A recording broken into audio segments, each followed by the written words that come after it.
sou o professor Marcos Dominici, sou professor da Rede Pública Estadual da CE Jackson Lago. E a aula de hoje vai ser sobre arte na pré-história.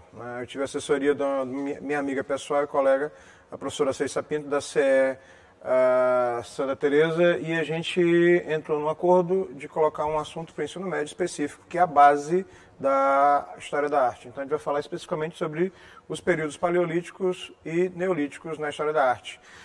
Normalmente, quando você vai dividir a história convencional, ou melhor, a pré-história convencional, você tem o período paleolítico, que é dividido em duas partes, superior e inferior, o período neolítico e a idade do bronze. Para a história da arte, para facilitar a compreensão, a gente vai dividir em dois setores. O período, deixa eu ver se eu consigo, isso, o período paleolítico, inferior e superior, num pacote só, e o período neolítico, certo? Quando se fala de história da arte, fala-se de pré-história, ou arte na pré-história, a primeira coisa que vem à cabeça são as manifestações das pinturas rupestres feitas em paredes de caverna. Acredita-se geralmente que essa tenha sido a primeira forma de expressão artística, quando na verdade algumas outras manifestações, por estudos antropológicos, indicam que a dança e a música surgiram antes e a pintura pré-histórica ela vem como uma manifestação de representação e um processo de comunicação nesse período. Então, até a expressão que se usa, se desenha para ver se a pessoa entende, faz sentido na hora que a gente começa a analisar que as pinturas rupestres são, na verdade, formas de comunicação daquele período. Então, não é uma pintura especificamente bem elaborada, mas nesse processo de simplicidade, alguns parecem até infantis, tem todo um processo de comunicação. Então, o objetivo é de entender isso. Para a história da arte, o período paleolítico superior é mais interessante justamente por quê? Porque é nesse período que o homem começa a se organizar em grupos sociais e ele começa a manifestar as primeiras formas de comunicação. Acredita-se que as primeiras pinturas pré-históricas elas tenham sido produzidas por caçadores. E o objetivo dessas pinturas era criar um mecanismo de comunicação prévia da ação em si. E uma pintura rupestre, onde você encontra caçadores, você encontra animais, elas não são feitas aleatoriamente. Cada elemento daquele foi pensado, provavelmente naquele período, para que eles pudessem se comunicar de maneira bem elementar. As principais características dessas pinturas rupestres, que são esse processo que eu estou citando novamente, de comunicação, seriam o naturalismo e o misticismo. O que seria o naturalismo? O homem das cavernas, que não é naturalmente das cavernas. Na verdade, quando se fala desse homem, se fala de um período onde ele passa por um processo de nomadismo e, como ele é nômade, as cavernas, nesse caso, seriam locais de abrigos provisórios, onde eles passariam a se proteger de sol, chuva, vento, lugares perigosos. E esse homem ele está em constante mudança. Por quê? Porque ele vai ficar naquele local basicamente enquanto houver água, alimento e a subsistência básica. Então, esse é o princípio do naturalismo. O homem da pré-história ele pintava o sol, o vento, chuva, as caçadas, as necessidades básicas. Então, no ato da pintura, e vou voltar nesse slide, no ato da pintura daquele período, você tem algumas considerações bem distintas. Por exemplo, aqui a gente vê um grupo de animais, cervos, e homens pré-históricos pintados. O naturalismo era justamente criar uma estratégia onde esse homem vai caçar e cada um deles tem uma função específica. Por estudos antropológicos, acredita-se que os homens pintados em tamanhos maiores representavam caçadores mais habilidosos, enquanto os que pintados em tamanhos menores ou linhas mais finas, caçadores menos habilidosos. Se o animal era pintado em tamanho grande, com cores escuras, esse animal representava um relativo nível de perigo ou de ferocidade para esse homem. Se o animal era pintado em tamanho menor, significava dizer que esse animal representava um perigo em tamanho menor ou relativamente mais fácil de ser caçado. Se esse animal fosse pintado maior do que a figura humana, significava dizer que esse animal era extremamente perigoso. Não sei se a gente consegue perceber que alguns dos animais já têm algumas das lanças ou flechas lançadas. Essa era a característica do misticismo. O que é o misticismo que os processos de pesquisa antropológicas dizem sobre a pintura rupestre? O homem desenhava o animal morto na parede das cavernas, ou nas paredes de representação, não só cavernas, e esse animal morto indicaria que a caçada, nesse caso, seria proveitosa. Então, na verdade, quando você analisa uma pintura rupestre, você não vai analisar só o desenho em si, mas como foi feito e qual o objetivo dessa situação. Por isso que acredita-se que as primeiras pinturas pré-históricas tenham sido feitas por caçadores, justamente por uma tentativa de explicar a ação a ser feita. E aí desenhava-se um animal por cima do outro, justamente, em algumas imagens a gente vai ver isso aqui, justamente para indicar quais eram as ações a ser feitas. Se a verbalização não era possível na época, o desenho ou a representação gráfica tornava-se essencial para esse processo de comunicação. Então, você tem o período paleolítico com as pinturas feitas em rochedos, paredes de cavernas, no período do Paleolítico Superior. Né? Essa ausência de figuras masculinas, ela vai acontecer justamente na escultura. Entretanto, na pintura há uma presença muito grande. Então, deixava claro as nítidas funções, tanto da figura masculina, nesse processo de união de similares do homem pré-histórico, e das figuras femininas, o que cada um tinha como organização social. Predominavam as figuras femininas na escultura, onde a cabeça e o tronco eram praticamente uma coisa só, eram estátuas antropomórficas, ou seja, em formatos de figuras humanas, e essas estátuas, a gente vai ver mais à frente, elas representavam o processo de uma mulher normalmente grávida. Aí vem uma situação bem pertinente e interessante a se observar. A mulher é representada de maneira grávida justamente por quê? Porque talvez nesse período a mulher tenha sido, por hipótese novamente, considerada uma divindade, já que ela tinha uma capacidade, né, que é de aumentar a quantidade de integrantes na tribo através da gravidez. Então, ela foi literalmente tratada como uma divindade ou referenciada como uma figura muito importante no grupo social, e daí a representação dela dessa maneira. Essa estátua aqui, ela tem mais ou menos 11 centímetros de altura, 12 centímetros de altura. Ela data do período Paleolítico Superior e é a Vênus de Willendorf. Seios maiores, o ventre maior e o corpo mais opulento. Ou seja, significa dizer que ela foi representada de maneira grávida. Então, há uma tentativa do homem em mostrar o quanto essa mulher era importante para o processo de subsistência. É interessante se perceber que quando se fala de pré-história, você tem algumas coisas bem nítidas. Né? Quais são elas? O homem pré-histórico, ele se reúne por similares. E à medida que vai se avançando o tempo, essa pintura rupestre e outras manifestações vão evoluindo, como a necessidade mais elaborada de comunicação. Ou seja, a arte rupestre, ela é basicamente uma forma de comunicação específica daquele período. E aí ela faz jus à função básica da arte, que é expressar e principalmente comunicar. Quando se fala ainda do processo dos materiais utilizados, você tem algumas coisas bem distintas. Como eram as tintas produzidas, ou como eram obtidas essas tintas para fazer essa produção de pinturas nesse período. Sangue, carvão, sangue de animais, carvão, excrementos, fezes, flores, frutas, cascas, tudo que era possível ser transformado em tinta era utilizada no período Paleolítico Superior. Por que o inferior não é tão interessante para o estudo da história da arte? Porque acredita-se que no período Paleolítico Inferior, que data mais aproximadamente de 500 mil anos antes de Cristo, você tem um processo natural de evolução. E aí no período Paleolítico Superior, que é aproximadamente para a gente, né, são referências 50 mil anos antes de Cristo, acredita-se que o homem começa a se organizar com grupos sociais e começa a se comunicar através disso. Grosseiramente falando, uma maneira bem contextualizada até de entender, é como se você tivesse filhos pequenos em casa e essas crianças pegassem giz e fossem riscar na parede. Uma criança pequena desenha numa folha de papel ou numa parede, representando aquilo que ela imagina que seja. Então, quando um pai ou uma mãe repreende, na verdade, é a maneira que a criança tem de se expressar. Eu estou fazendo a comparação para a gente entender esse processo de representação no período pré-histórico, porque esse homem provavelmente deve ter começado da mesma maneira, linhas bem simples até chegar num processo mais elaborado.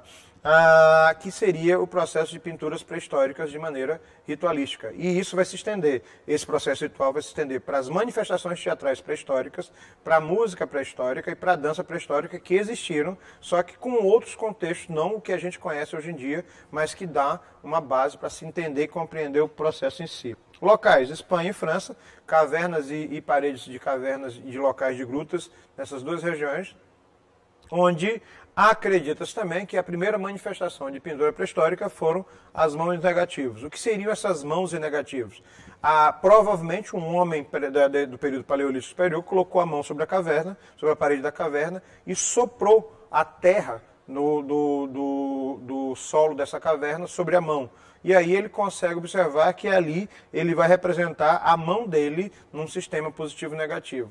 Provavelmente, mesmo parecendo um tanto infantilizada a explicação, ele começa a perceber que ele consegue reproduzir alguma coisa e chegar à conclusão de que é o formato da mão. E aí começam a surgir comparações até ele chegar às primeiras técnicas de representação, que seriam as pinturas rupestres, certo? O período paleolítico ele vai sendo marcado por representações literalmente de subsistência, caça, né, e necessidade de representação do cotidiano. O que ele faz, a mudança de tempo, entre outras coisas. Aqui essa questão é uma representação pictórica de como seria, lógico, isso não é uma pintura pré-histórica, mas é uma pintura mais recente, mostrando como seria a forma desse homem representar ao longo da história. Bisões, por exemplo, são animais de grande porte que eram caçados, mas eram extremamente perigosos. O interessante é perceber que os desenhos aqui são reproduções e gravuras de pinturas originais para a gente ter uma referência de como a coisa acontecia. Então aqui são vários animais e são muitas representações de animais por uma necessidade básica de sobreviver e subsistência. Notas também aquele primeiro item que eu coloquei, o misticismo, o animal é desenhado morto na parede da caverna, e como ele tem cores mais escuras e um tamanho maior, significava dizer que ele era relativamente mais feroz e trazia um nível de perigo para esse homem pré-histórico. Outra referência, só que essa aqui já data e já remete à pintura pré-histórica brasileira. Sim, temos referências de sítios arqueológicos no Brasil, e é bem perto daqui da gente, né? Fica ao sul do Piauí, no Parque Arqueológico São Raimundo Nonato, em 7 cidades. E aí o interessante é perceber que as nossas pinturas, elas estão entre o período paleolítico superior e o período neolítico. E aí nota-se que a característica mais predominante da pintura pré-histórica brasileira é justamente a cor avermelhada, onde você tem um estilo que é chamado de estilo de várzea, justamente por causa da região, a nossa região do Nordeste, que tem muito esse barro vermelho. Quem já experimentou jogar pelada em dia de chuva em barro vermelho sabe que a cor da camisa, se for branca, já era. Então essa característica é bem interessante, até porque os pigmentos são naturais.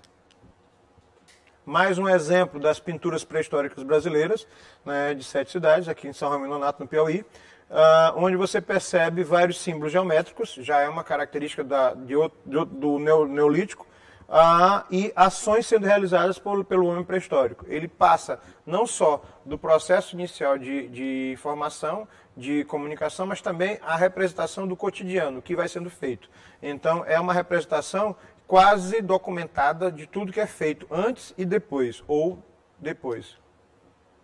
Outra representação aqui de São Raimundo Nonato, né, provavelmente uma cerimônia religiosa, você percebe porque as figuras estão dispostas numa espécie de semicírculo, e aí cada pintura dessa tem uma leitura específica. Por quê? Porque esse homem vai documentando, e é a única forma que a gente tem de entender o processo de comunicação ou do que aconteceu na pré-história. Por causa disso é que tem muita gente que acredita que as pinturas rupestres foram as primeiras manifestações. Não, elas são a forma de representação, de documentação de tudo que possa ter acontecido, ou a forma como se imagina que tenha acontecido, e aí vão sendo feitos estudos, análises sobre as imagens a respeito do que cada obra ou cada pintura dessa representa, né? Essa também é brasileira, a gente percebe claramente a influência das cores vermelhas, o que é uma característica bem brasileira, diferente das pinturas rupestres europeias. novamente a ideia da caça, da subsistência, da necessidade de sobrevivência, e aí a gente vai passando desse período paleolítico para o período neolítico, num processo natural, onde as pinturas começam a ganhar formas mais abstratas, certo? A gente sai somente das caçadas, que são essencialmente do paleolítico, e começa a passar por uma necessidade de representação do cotidiano. Período neolítico. Para a história da arte, o período neolítico ele já pega a idade da pedra polida, a idade dos metais, onde o homem já tem uma organização social e começa a formar núcleos diferentes. A história convencional trabalha muito com isso. O que é característico do período neolítico? O sedentarismo e os instrumentos de pedras polidas. Por quê? Porque o período paleolítico também é referenciado como a idade da pedra lascada, onde a coisa era mais simplória, mas também não menos importante. Quando fala de sedentarismo, a gente sai da pintura, da escultura, da representação da dança e da música pré-histórica do período paleolítico e ganha mais uma forma de representação de arte, que seria a arquitetura. Por quê? Como o homem é sedentário, ele para no lugar e fixa no lugar. Então ele cria o conceito de propriedade privada e começa a construir as primeiras obras, né, no que trata de arquitetura. O fim do nomadismo, a fabricação de malhas e panos, esse homem pré-histórico ele já começa a desenvolver técnicas específicas, em particular com o uso do fogo, que vai gerar o processo que desencadeia literalmente o desenvolvimento da humanidade, que é o domínio do fogo, o domínio dos metais e o domínio da metalurgia. O fogo por atrito, e aí a coisa vai evoluindo até que ele comece a fazer peças e cerâmicas que finalmente vão ganhando fins decorativos, além de utilitários. Certo?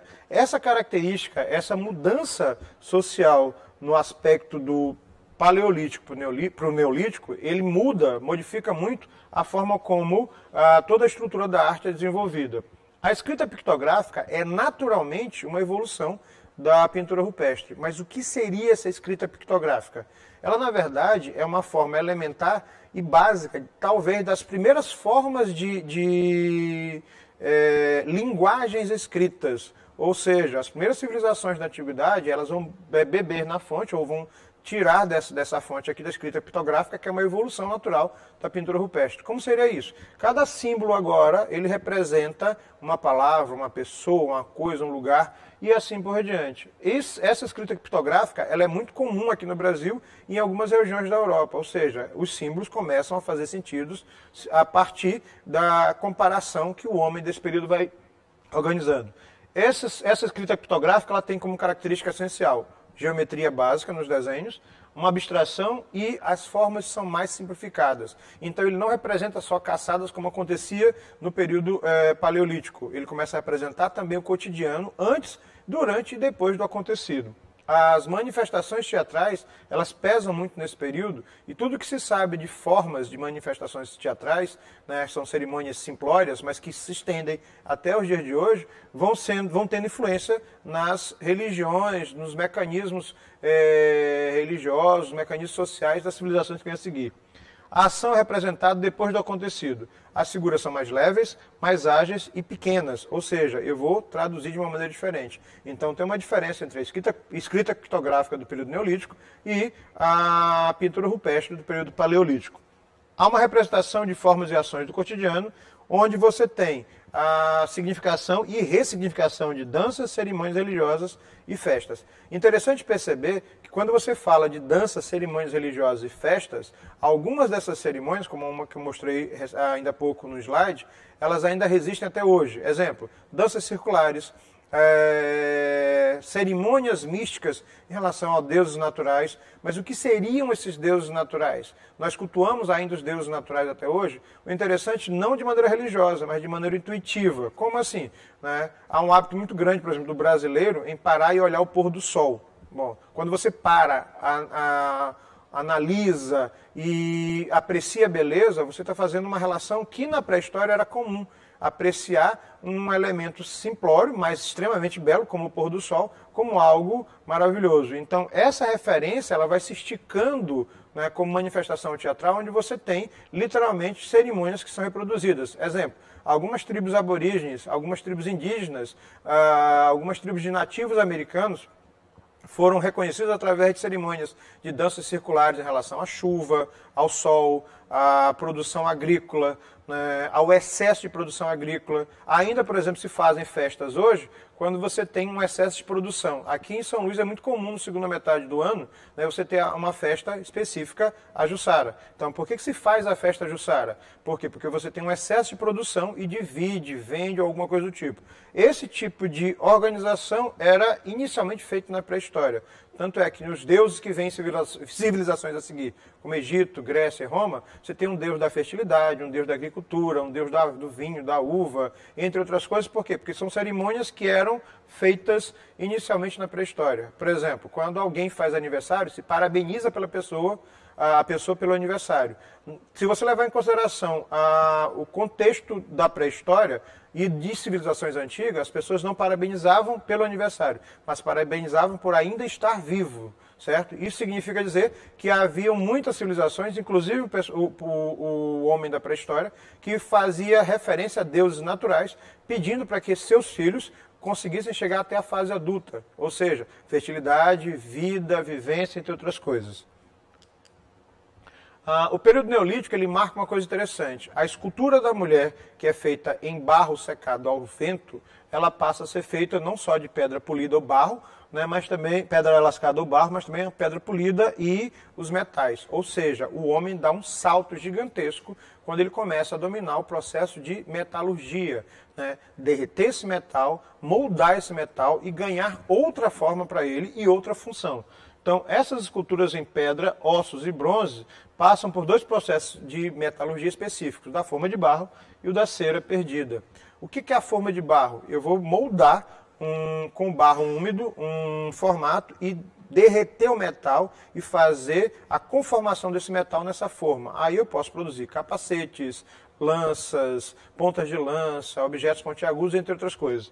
Já a cera perdida, ela é um pouco mais, a técnica é um pouco mais refinada, onde você cria uma forma específica através de uma peça matriz em cera natural, por isso que é chamado cera perdida, e aí você molda isso com fogo e ganha uma espécie de tijolo oco por dentro, onde você tem o formato da peça matriz. Aí derrete esse metal, injeta-se esse metal na peça, e depois que ele resfria e conforma dentro daquela peça, você quebra a peça e tem o formato da estátua original. Ou seja, levando em consideração esse tipo de pensamento e explicação técnica, você descobre que esse homem do período neolítico, ele não é tão pré-histórico quanto se imagina, porque ele já começa a desenvolver técnicas extremamente elaboradas de representação, mas também técnicas de moldagem de metal. Os objetos, nesse caso, passam a ser utilitários, peças de uso coletivo, pontas de lança e objetos contundentes que permitem a esse homem a representação não só da mulher grávida, mas também de um outro elemento que vai ser extremamente importante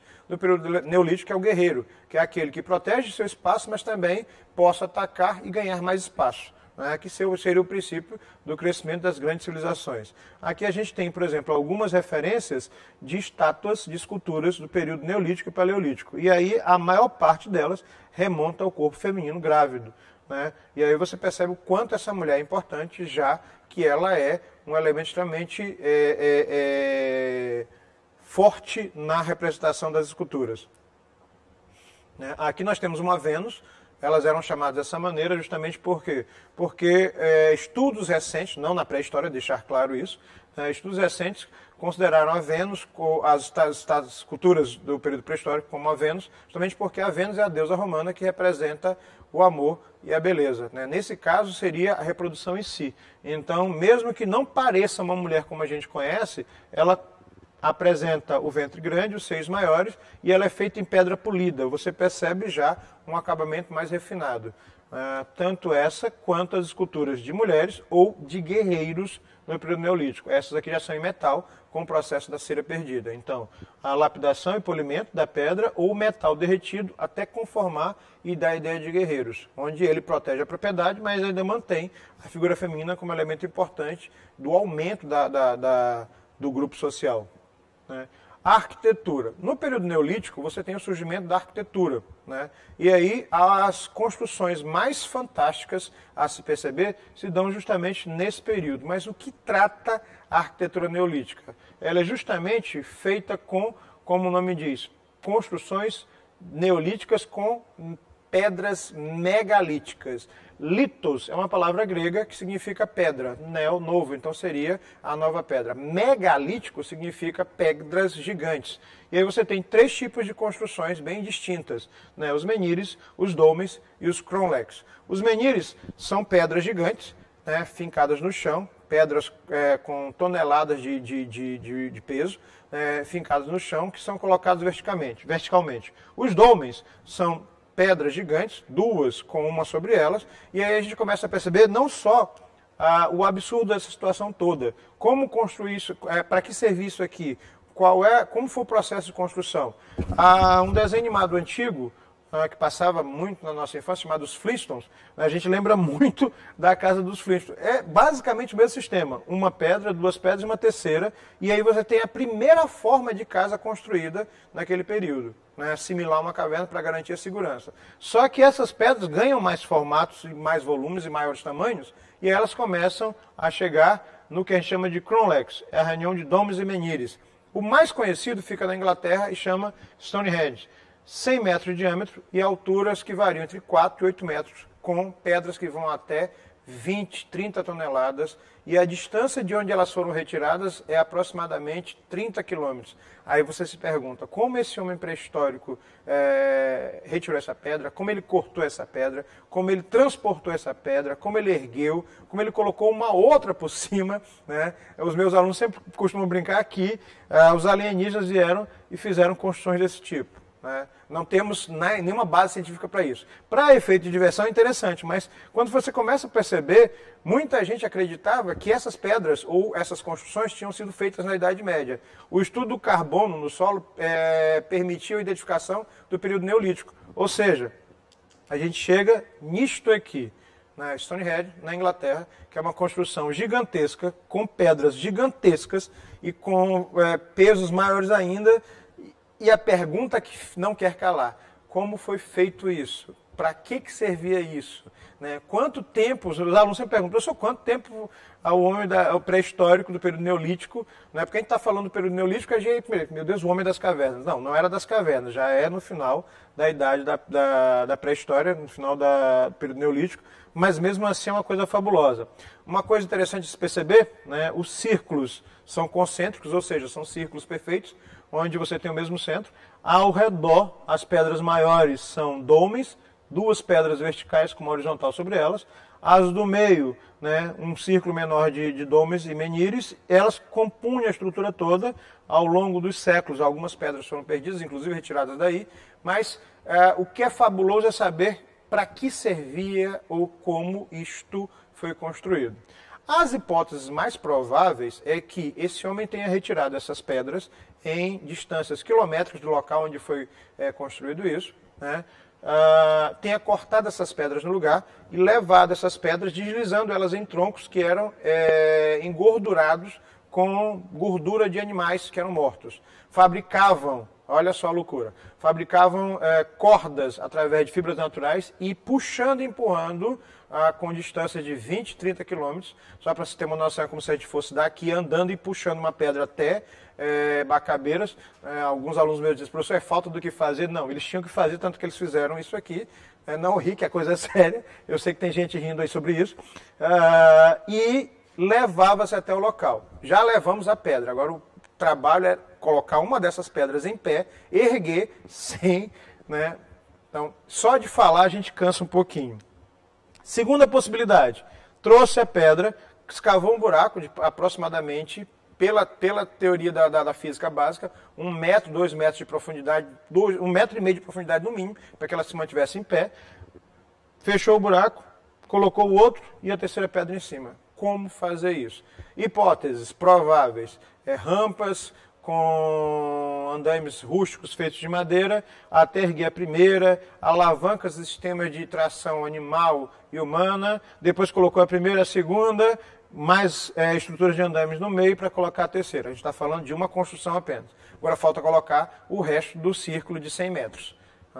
Bom, só para a gente ter uma noção, isso aqui é um dolmen. Vamos voltar neles aqui. Isso aqui é um cronlec. Vamos levantar hipóteses sobre a função disso. Já sabemos que isso aqui deu trabalho. E vou instigar a curiosidade de quem estiver aí assistindo a aula. Recentemente saiu no YouTube um desses canais de pesquisas que tem algumas visões esotéricas e meio surreais, que nada com base científica, mas interessante também e gostoso de assistir, que os círculos são maiores, mas os círculos visíveis são apenas os que estão externos. E aí eles estão descobrindo recentemente que existe um círculo maior de pedras que está embaixo. Então aumenta mais a curiosidade sobre isso. Hipótese número 1 para que isto servia. Um gigantesco local de reunião de tribos pré-históricas, que vão dar origem a civilizações. Hipótese número 2, um local para sacrifício de animais e cerimônias religiosas, cerimônias daquele período. Deixar claro que essas cerimônias, em alguns casos, elas se estendem até os dias de hoje. Exemplo, cerimônias de agradecimento aos deuses. Muitos deuses desses eram em formatos zoomórficos. Tanto é que você ainda tem referência até os dias de hoje. A civilização egípcia, por exemplo, a que vem a seguir, os deuses são antropozoomórficos. Geralmente a cabeça é animal, o corpo é humano e ele tem essa figura referenciada. Se a gente levar em consideração, os animais ainda são referências de uma série de situações. Por exemplo, alguns países têm animais como símbolo. Os Estados Unidos têm a águia, o Oriente tem tigre, o dragão, entre outros. Times de futebol têm animais como referência, alguns heróis, super-heróis que vocês conhecem, têm animais como referência, ou seja, esses animais eles são referenciados muito na pré-história e vão sendo imageticamente colocados nas religiões e coisas do tipo à frente, perdão. Então, hipótese número 2 ou 3, acho que eu me perdi. A hipótese número 3, um local para sacrifícios de animais e cerimônias religiosas. Hipótese 3, um gigantesco relógio de sol para controlar o tempo e o clima e provavelmente as práticas agrícolas. E a nossa última construção, que são os nuragues. O que são nuragues? Eles parecem cones, tronco de cone, uma base, como se fosse um copo descartável de cabeça para baixo, onde essas pedras são empilhadas sem nenhuma cola, ou seja, sem nenhum tipo de argamassa, e a cobertura provavelmente feita com palha, madeira e coisas do tipo. Essas aqui garantem a ideia de que temos as primeiras casas da história da humanidade, um local relativamente seguro para se morar, e aí vai dar origem às civilizações a seguir, que constroem obras literalmente gigantescas, basicamente com pedras, certo? A gente fica por aqui, muito obrigado.